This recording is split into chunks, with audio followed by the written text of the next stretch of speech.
feed. The interviewer states that I guess you guys are from Milwaukee, and he has absolutely no idea what kind of place Milwaukee is like. What sort of stuff were you doing in Milwaukee musically? What kind of things were we doing musically in Milwaukee? Mm-hmm. Well, basically, what you hear is Violent Femmes. That's what we were doing in Milwaukee musically. The other two guys in the band had lots of experience with playing with numerous different groups. Violent Femmes is really the first real group that I've ever played in. So, but really, what you hear is that's what we were doing in Milwaukee. We never. The other two guys still live in Milwaukee, so that's still our base. I haven't lived in Milwaukee for a while, but it's definitely our hometown. And were you playing clubs a lot, or was it mainly? Yeah, a lot of clubs.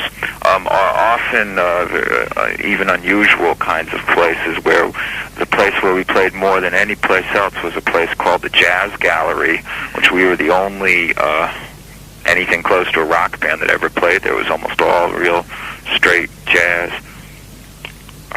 And the first place we ever played together in was a little cafe that was underneath a laundromat. Underneath a laundromat? Yeah.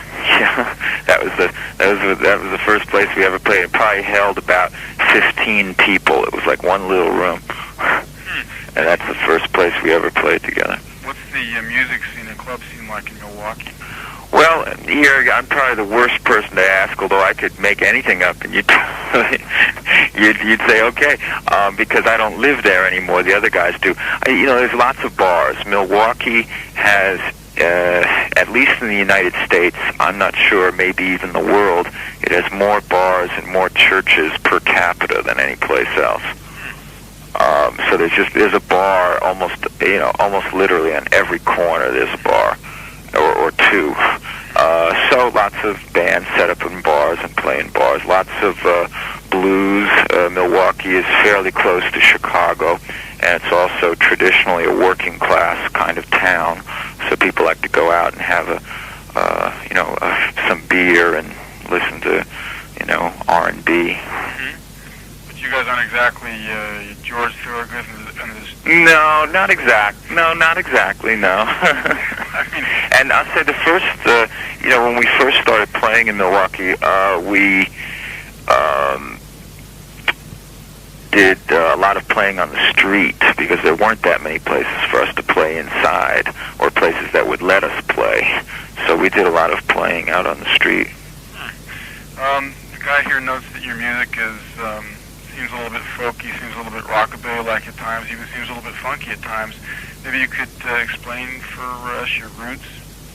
Well, the roots, it's just all different kinds of things. I mean, we all love so many different kinds of music in the group, and I suppose we have, maybe some different areas where we, each one of us maybe has stronger leanings in a certain area, but we certainly all love so many different kinds of music, and that just comes out when we play. Mm-hmm. Is there any, one guiding force in the band, or is it all just sort of an equal conglomeration? No, there's not one guiding force. We're all very active members and contribute to the sound of the group. As far as the songs go, the basic songs are things that I have written. So it's the way that we work is I'll write the basic song, and then we all work together on the arrangement of that. How would you describe your own personal musical roots? My own personal, okay. I go back to, there's so many, but roots, certainly the things which I grew up with when I was very little and still I can see as a major influence and still all music that I enjoy very much. Basically three different kinds of music. One would be hymns, church music. My father's a minister. And my uncle is a missionary in Japan, and he's been there about, maybe 40 years now. He's about ready to retire. And also then country music, folk music. I grew up hearing old, Hank Williams records and all sorts of American country and folk music. And my father would also play guitar and sing old country songs. And then the third kind of music would be musicals, Broadway. Both my parents are involved also in theater, and so they, I grew up hearing Sound of Music and Man of La Mancha and Camelot and all of these musicals. Which we certainly don't directly link to your music, though. No, I think it's, but I sure feel it, but I would see how that could be a little bit of a surprise, but.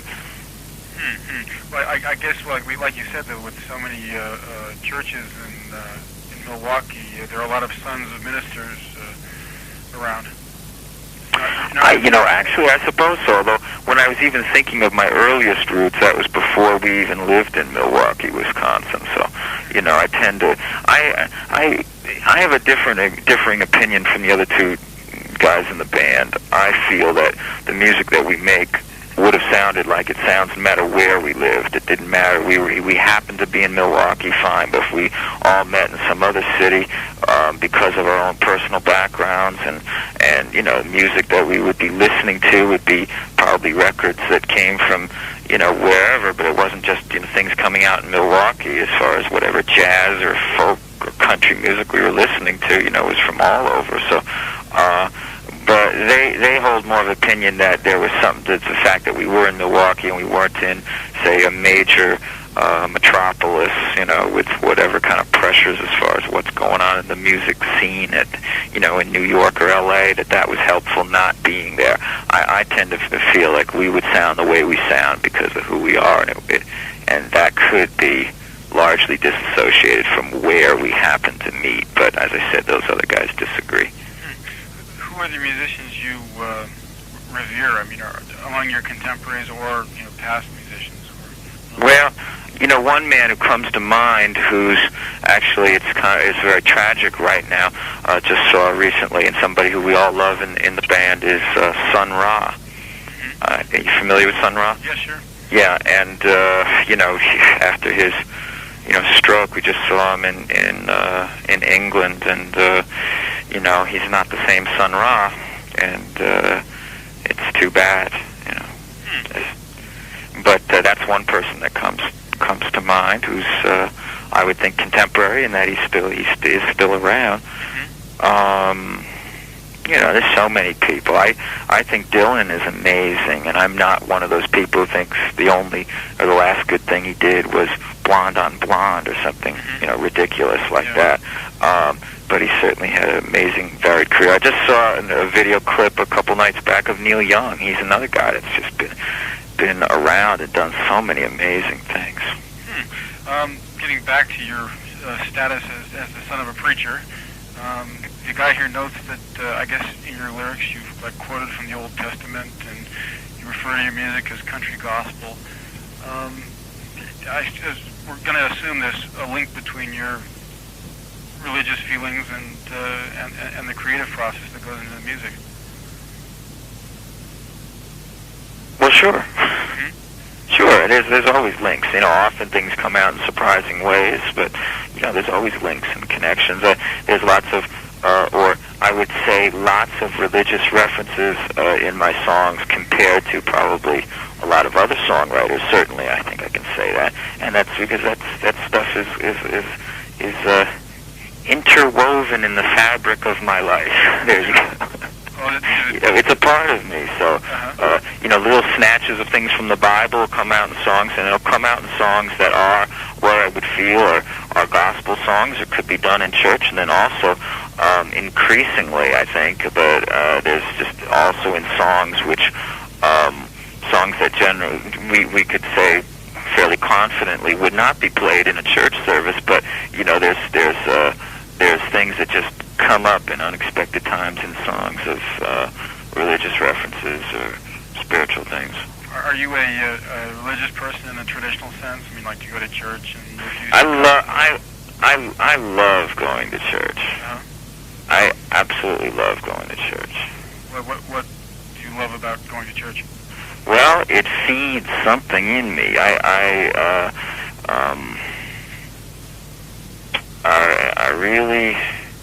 really like it. I guess it's hard to try to even explain it, except I definitely feel like it's like something in me which is hungry, that gets fed a little bit, that is often not getting fed. How does that influence your daily life? I mean, do you try to refrain from cussing, or make sure to be a generous, giving, a Christian?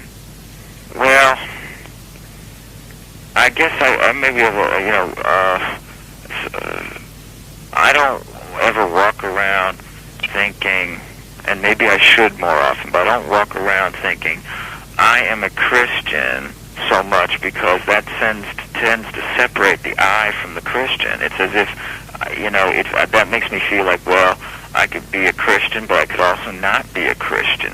I don't feel it almost, or even talking of Christianity as something that's separate from life, something that you can have in life or you can not have in life. I don't relate to that personally. To me, it's the Christ Spirit is life. So how am I going to separate those things? So, at any rate, the bottom line, it is something very important in your life. And, sure, and sometimes just relating back to the band and these, in Violent Femmes and songs, sometimes, not so much now, because anybody who looks at it can see like a pattern, of something going on here. But when initially we were doing some of what I would call my gospel songs, there were some people that thought it was sarcastic, or and even some people thought that was very witty and very clever, because I was being, but it was actually sincere. The interviewer here notes that you guys sort of provide a refreshing contrast to the sort of fading image of the sex, drugs, and rock and roll world, the Guns N' Roses type band. How do you see your contemporaries at the other side of the tracks there? Well, I tend not to think about it much. It's like, I think it's maybe indicative if you say contemporary and I say Sun Ra. It's my mind is not in people that would be considered to be, although those aren't, but even say in the alternative music scene, there's so many people or bands maybe I've heard of but I don't really know about. And also, as far as if I see something or hear something, and if it doesn't really appeal to me, I tend not to really formulate a negative opinion about it. It's like, as far as something in music goes, because some people are enjoying it, fine, but I don't feel drawn to Guns N' Roses. But it's like I don't ever think about it. Yeah. Well, the reason it comes up is, you guys probably think it's ludicrous, but people who are like reading about you or maybe following the Violent Femmes will also buy the same magazine because it has Guns N' Roses on the cover. Oh, I think that's all right. Yeah. I don't care. I don't mind. I don't have. There's all kinds of different people that like our group, and some of those people would love Guns N' Roses, and other people, I've met a couple of times, people have said they only like classical music, but they like us too, and that's that stuff is fantastic when you hear that. Yeah. There's a comment here about how you sort of take a rather cynical. An approach that's based equally on the cynical and the comical. Like, for example, I guess there's a song in which you kind of outline the process that leads up to a person taking his or her life. That's a real. I feel that song's called "Out the Window." I believe that's what they'd be referring to, and that song is basically saying, "Don't do it, don't kill yourself," and saying that we're all, often at that point of desperation, but it's saying it in a way which is almost like as a black comedy, and so it's an unusual approach, I think, to that.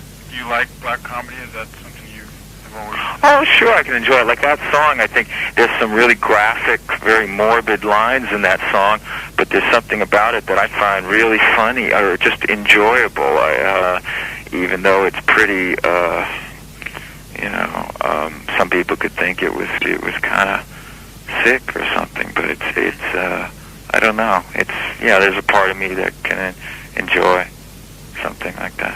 This guy seems to think, you kind of try to deal with the ironies of life. Yeah, I feel like there's lots of. Yeah, absolutely, and there's lots of irony in my songs. I would use, personally, I would think of that word as opposed to sarcastic sarcastic almost start leaning towards, be cynical, and I don't feel cynical at all. Yeah. Not flippant or cynical, but more ironical, yeah. Yeah. And often using irony to try to not feel so much pain, kind of, or being aware of that, to be able to have some, there's a lot of humor in songs, that I write too. Although sometimes it's deadpan humor. Yeah, but he notes here that the humor seems to be like sort of a device of dealing with sort of the ironies of life, which actually are quite painful. Yeah. Try to use humor, or maybe perhaps even religion, to deal with that type of thing. Sure. Sure, why not? Yeah. Okay. Moving on. What's kept the band together for so long? You guys have gone without any sort of major changes in the personnel for... Yeah, no, it's been the same three guys the whole time. Matter of fact, a couple nights ago, we heard this ridiculous rumor that had gone around this club where we were playing, or some of the people that were working there, that this wasn't the original Violent Femmes, that we were some kind of imposters. I know, that was so funny. That was hysterical. But yeah, same three guys, and the thing which kept us together, it's so easy to answer that, although maybe it sounds cliched, but it's the music. We met as musicians, really playing this music, and there's a real connection. When we play together, we don't sound like any other band anywhere. There's a certain kind of way that we play together, and which it just has its own kind of sound, and that's something that we've always really enjoyed. Whatever personal difficulties we've had, if it wasn't for the music, there's no way that we would be together. But it's the music is a strong thing. And yet, all three of you guys, I guess, took sort of a sabbatical in 1987. Yeah, we spent close to 2 years all doing other things. And now we still do other things, but Violent Femmes is the priority. So when we have time, we do other projects and other things, which is great, because it gives us those outlets, and, it's more, different ways to stretch and to grow, and that just helps out when we play together. But the priority for us is Violent Femmes. The question here is, how exactly did you fill that the blank there when you were away from the band? What exactly were you doing? What exactly? Well, at that time, I was playing in a gospel band called the Mercy Seat, which recorded 2 albums. One was released. The second one is in that lost album status, and maybe someday it'll get released somewhere. And did a lot of touring, and that was great fun for me to be playing in, doing all gospel, real high energy things all night, and played in the punk and rock and roll clubs. And also my role was entirely different. I wasn't lead singing, I wasn't songwriting, I was working with the arrangements and playing guitar. It helped me a great deal as a musician, as a guitar player, playing with other musicians, and having that different perspective in a group situation. And the other guys did some solo projects and, various recordings, and, so we always keep doing things. Did your approach to the Violent Femmes change radically as a result of your having been away from it for years? No. Actually, the biggest thing, well, I said, I became a better guitar player, and that was great to be able to then bring that to Violent Femmes. And also, I had told myself to forget all those songs for that time, so it was rediscovering all these songs, and I had to look up on albums and call people and things to try to remember the lyrics, and it was fantastic, because it was if I had been burnt out on having sung these songs for a few years in a row, I totally refreshed myself, because I forgot them all, and I had to remember them. It was really quite a great experience rediscovering the songs. Your producer, you're going to have to help me out on this one, Michael Bainhorn, what is this? Beinhorn. Beinhorn, who I guess did the Red Hot Chili Peppers as well. How did you end up with him as your producer? That was the thing that was a lot of record company involvement. We were trying to be good boys. So in other words, you just took their advice and took their Well, we were trying to get somebody that they were excited about, that then we thought, okay, we'll give it a try. We'll try working with them. You know? It's not that you guys were like big Red Hot Chili Peppers fans or anything. No. Are you familiar with their music at all? Not very much. We played a show with them, and I've heard some things here and there. I'd say just as a generalization, and some people might really not like this, but just as a generalization, the L.A. kind of thing, which I think of as like heavy metal funk. I don't know if anyone else thinks of it like that, but that's kind of, you know, or like super charged up heavy metal speed funk or whatever. I don't really get it. I don't really dig it. Although I do like Fishbone quite a bit, and sometimes they do that kind of thing. But Fishbone, I just totally dig them. I think they're so much fun, and they're friends of ours. They opened up for us on their first tour across the U.S. years ago, and we had them sit in with us on their horns, and you know, it's funny, we really get along real good with them. How did the cover of "Do You Really Want to Hurt Me" end up on the album? Who chose that? That was we were looking to do a cover song, and that one was suggested, and it really was the most unthinkable, unimaginable thing. And then we tried it, and we gave it up because we couldn't get it. But then some people heard we were working on it. It seemed that people were just so excited by the idea because it was just no one could imagine it probably. So we kept working out. Then we took it as a challenge. Can we find a way to do this that then we really like? And we did. And you know, we did a lot of work with the arrangement. Brian plays a bouzouki on it, which, you know, and then I rewrote basically all the lyrics because I didn't know what Boy George was singing about. So I had to like do something where I felt like I knew what I was singing about. And so it really was like one of those experiments in the studio that turned out in a way that we really like a lot. So then we put it on the record. And released as the single has been this American Music, which seems to be, I guess, some sort of again, an ironical view of America or American music or something. I'm not quite familiar with this. Maybe you could explain what exactly you had in mind with this song. It really just, you know, came out one day. It wasn't too much pre-planned with it.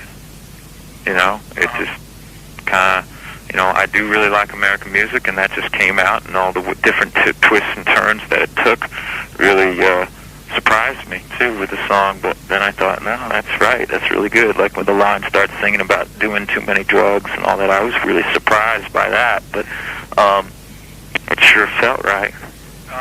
So it's a tribute to American music more than anything else, huh? Well, yeah, but then it's also other things. It's about American music, but it's not like, I don't know, it's interesting. I wouldn't say it's just a tribute to American music. Maybe it's a little bit more of a tribute of some of the things which American music has.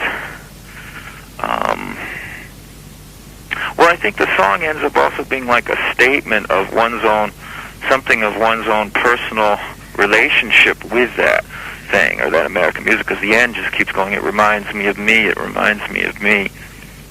So, you know, it's funny, I wouldn't think of it as specifically just a tribute to American music. I mean, it doesn't go through a litany of great American musicians or, you know, or different, you know, but I guess I can't put my finger on what to call it exactly.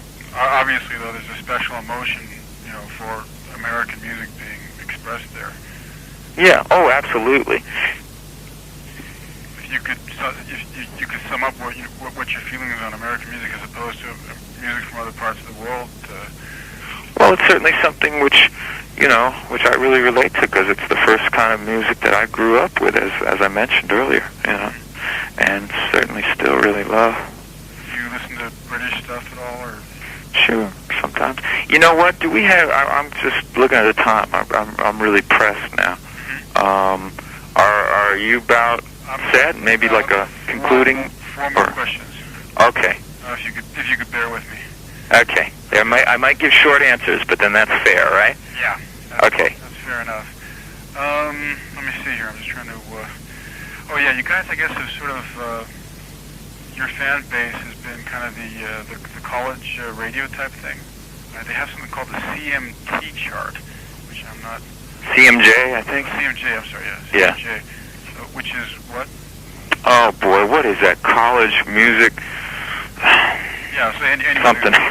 Anyway, the college charts is sort of right. Where you guys have dwelled more or right. less for the last 7 or 8 years. I guess it's kind of almost like it serves as a stepping stone, because a lot of bands sort of break beyond that. How about in your own case? I mean, do you... well, we're just going to have to see, One thing which is nice is we really make the kind of music that we're committed to making, and then whatever audience that it finds, then that'll be good. I have no fear of greater success that would somehow mean selling out or anything like that. And yet, if we stay right where we're at, there's no shame in that, So, sometimes we'd feel like, well, the music is what it is, and if somebody, could push a few more buttons, or somebody thought that we were a priority enough to push a few more of those buttons, then we probably would be more popular, But yeah, as far as you're concerned, I guess the more fans, the better. Well, basically, yeah. I suppose it could get to a point if, because right now we still play such a variety. We'll play sometimes a festival where we'll be the headliner, and we'll play to, like in Milwaukee, we'll play for, 20 or 30,000 people. Like, would there be more people, as crazy as this sounds, that comes to see us than Whitney Houston, or something like that, which is just, no one would believe that. And then we have other times where we'll still play a small club for maybe 400 people, So we still play such a variety. If we ever got so popular it would be difficult to still play that kind of variety, then that could be, like, oh, I might miss it, playing the smaller places as well as the bigger places. But it's not close to that problem happening yet. But you're not exactly one of these bands that insists on maintaining cult status forever. No, I think that's silly. There's no, any of that stuff just to me seems silly. I'm interested in playing for people. When we played on the street, the people that responded the most to our music were little kids and real old people. So I got to believe, and those aren't the people that would be considered to be the cool people or, into the alternative music at all. So I believe there's lots of people, human beings, that would really enjoy our music that just don't know about it, and it'd be nice if they could know about it. There's a question here. I want you to give a brief summation about how you feel about 3 different acts. The first one is Timbuk 3. I just know the name. I don't know him. You too?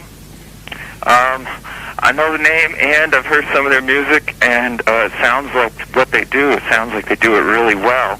Although I haven't gone out and bought all their records, so I guess it's like I like them, but I'm not compelled. Dinosaur Jr. Our guitar tech worked with them when they toured Japan, even. Aside from that, I think I've heard a couple tunes, and I remember one. I thought, yeah, that's really, really neat. I really dug that, and I guess as I kept listening to it more, then I kind of stopped listening to it. Well, I guess the thing is, you guys are kind of lumped with the other, college chart bands, but... Well, right, and that's like I said earlier, like I just don't, most of these groups I just know so little about, and then I hear a little something, and I might think, oh, that's pretty neat, or I might think, that just doesn't interest me at all. But, what do you think has made Sun Ra and I guess what is the orchestra? Yeah. what has made that... what has made him such a compelling... Well, just in terms of musicianship, phenomenal musicians, for Sun Ra, and then also the guys that he's played with, for like, some of them for like 30 or more years, 40, the musicians are incredible. And then also, his whole presentation is really, really wild when you first, get turned on to that, the whole... his whole thing, and then marching around the room. We took that idea, and for a couple of years we always marched in and marched around the room before we played. Sun Ra usually always does it after he plays. Just fantastic musician, great music. Yeah, almost sort of like tribal rituals, I guess. One last question here is, you guys are, now I'm not quite sure, I've never heard this term before. You guys are referred to as whack, it says, in America and the UK. I don't know what that is. Neither do I. says here it's supposed to mean you're rather eccentric and novel. Wackets? No, whack. W-A-C. Whack. Yeah. I think maybe that's something the kids are saying. I'm an older guy now. I'm out of touch. I don't know. Do you think the band is seen as like novel and eccentric, or?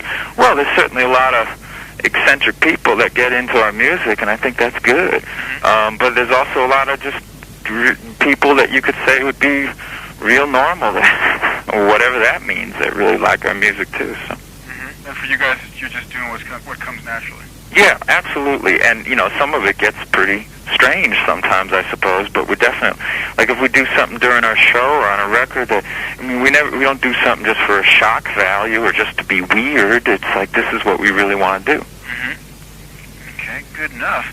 All right. Thanks a lot, Gordon. Okay, well, I'm just gonna run now. Okay. But enjoy the interview. Yeah, well, thanks a lot then. You take care. Okay, you too. Bye. Bye-bye.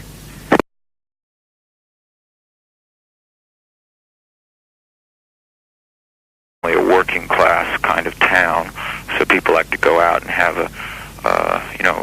some beer and listen to R&B. Mm-hmm. But you guys aren't exactly George Thorogood and his... No, not exactly. No. I mean, and I'll say the first, when we first started playing in Milwaukee, we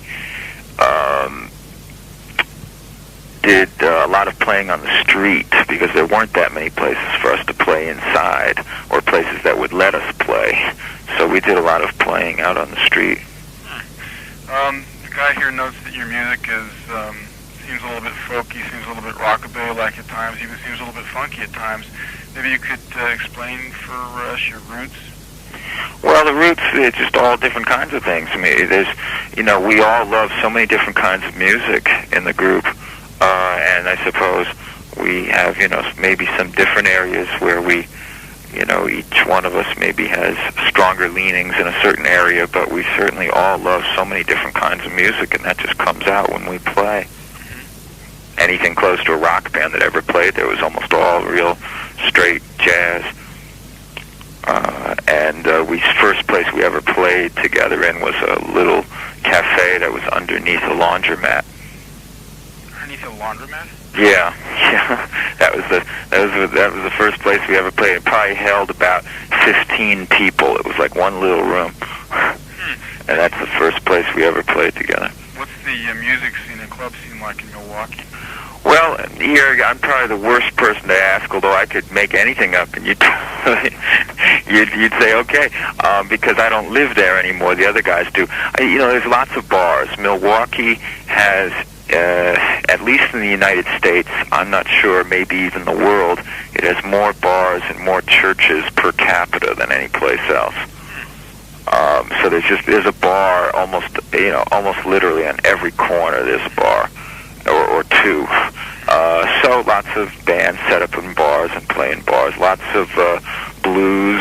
Milwaukee is fairly close to Chicago, and it's also traditional folk music. I grew up hearing old, Hank Williams records and all sorts of American country and folk music. And my father would also play guitar and sing old country songs. And then the third kind of music would be musicals, things from Broadway. Both my parents are involved also in theater, and so I grew up hearing Sound of Music and Man of La Mancha and Camelot and all of these musicals. Which we certainly don't directly link to your music, though. No, I think but I sure feel it, but I would see how that could be a little bit of a surprise, but. Well, I guess, like you said, though, with so many churches in Milwaukee, there are a lot of sons of ministers around. Actually, I suppose so. Although, when I was even thinking of my earliest roots, that was before we even lived in Milwaukee, Wisconsin. So, I tend to, I have a differing opinion from the other two guys in the band. I feel that the music that we. Is there any one guiding force in the band, or is it all just sort of an equal conglomeration? No, there's not one guiding force. We're all very active members and contribute to the sound of the group. As far as the songs go, the basic songs are things that I have written. So it's the way that we work is I'll write the basic song, and then we all work together on the arrangement of that.